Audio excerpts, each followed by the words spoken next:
Hi guys, welcome back to our vlogs 2022.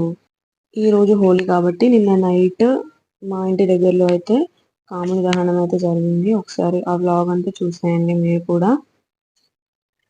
Holi ఆడే ముందు రోజు అయితే ఇలా కాముని దహనం అయితే చేయడం జరుగుతుంది కదా.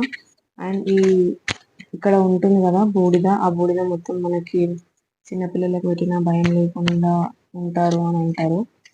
మా సైడ్ అయితే అంతే. కామన్ బూడిద అయితే ఖచ్చితంగా పెడతారు చిన్నపిల్లలకి. వాళ్ళని బయటకు తీసుకెళ్ళే అప్పుడు కానీ ఇంట్లో ఉన్నప్పుడైనా ఏదైనా భయపడితే అయినా అలా బుట్టను అయితే యూజ్ చేస్తారు.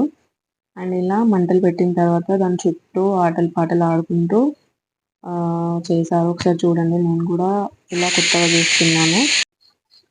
కాముని బూడిద మనం బయటకు వెళ్ళేటప్పుడు చిన్నపిల్లలకి ఖచ్చితంగా ఎందుకు పెట్టాలి అని అంటే మన పైన ఏది వాలకుండా ఉంటది అని చెప్పేసి. చిన్నపిల్లలకి తొందరగా ఏదైనా దిష్టి కానీ అది ఇది తగులుతుంది కదా, సో అవన్నీ తగలకుండా ఉండడానికి, ఇంకా వేరే వాళ్ళ కన్ను పడకుండా ఉండడానికి అయితే ఈ బూడిదని యూజ్ చేస్తారు. నాకైతే మా అమ్మమ్మ చెప్పింది. సో ఖచ్చితంగా చిన్నపిల్లలు ఎవరైనా ఉంటే తప్పకుండా తీసుకుని అయితే వెళ్తారన్నమాట. మనమైతే ఈ హోలీని 2 days జరుపుకుంటాం కదా, ఫుల్ ఎంజాయ్ ఉంటుండే చిన్నప్పుడు అయితే. కలర్స్, ఇంకా చాలా చాలా రకాలుగా ఫుడ్ ఐటమ్స్ కూడా చేసుకుంటున్నారు కదా. హోలీ అంటే తప్పకుండా నాన్ వెజ్ అయితే చేసుకొని తింటారు. అండ్ హోలీ రోజు అయితే మంచిగా కలర్స్ చల్లేసుకున్న ఎగ్స్ కొట్టడం కానీ, టమాటోస్, చిన్నప్పుడైతే టమాటోస్, ఎగ్స్ అయితే కాదు. అండ్ డిఫరెంట్ డిఫరెంట్గా సెలబ్రేట్ చేసుకుంటున్నారు కదా. ఈసారి ఏమవుతుందో చూడాలి మరి. ఇంకా అండ్ స్పెషల్గా ఈరోజు కుడుక పేర్లు కూడా వేసుకుంటారు.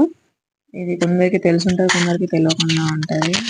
మా ఇక్కడైతే వేస్తారు, చిన్నపిల్లలకి కుడుక పేర్లు వేస్తారు. సో కంటిన్యూ అయితే ఈ బ్లాగ్ చూసేయండి. వీడియో నచ్చితే ఒక లైక్ అయితే కొట్టండి. మొత్తం చూసేయండి బ్లాగ్ అయితే. నేను మ్యూజిక్ యాడ్ చేస్తున్నా.